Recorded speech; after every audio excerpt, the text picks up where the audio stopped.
important. What does the color mean? What does it teach your mind? And how can you use it to teach others? That's what's important and sacred about it. You know, somebody think, oh, if I just touch it, ain't a damn thing gonna happen to me. You better touch it with your mind. Touch it with your understanding.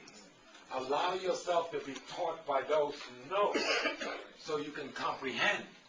And then use that knowledge to build yourself, build your family, build your children, build your neighborhood, build your community, and build your nation. That's your ideology. Your ideology is African culture. And if you're fighting around any other ideology other than African culture, then you are fighting against all things African. I don't care whether you're a capitalist, a socialist, a Marxist-Leninist, a Maoist. I don't care what you're going to call it. Nkrumah made the same cardinal mistake in Ghana, and that's why he lost. Now, Americans wouldn't have been able to do what they did, but he abandoned the tradition. When he should have married an Ashanti woman and bonded the nation, he married an Egyptian woman trying to bond the continent with the Arabs. And he didn't even know the Arabs. Instead of using indigenous religion and philosophy, because he was raised in the church, he brought in the Bulgarian socialists to develop his youth corps.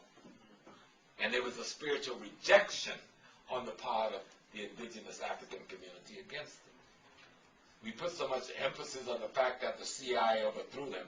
No CIA can send 2 men to overthrow you unless they got a couple of thousand Africans backing them.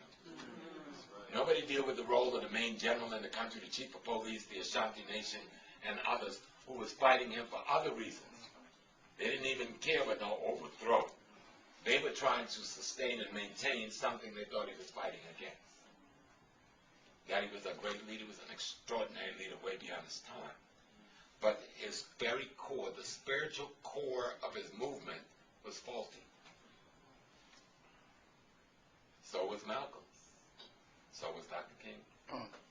They were very useful.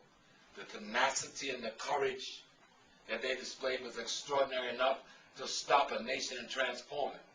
Whoa, what would have happened if they had an African spiritual essence and was guided by our methodology instead of trying to free us to just be like the white man.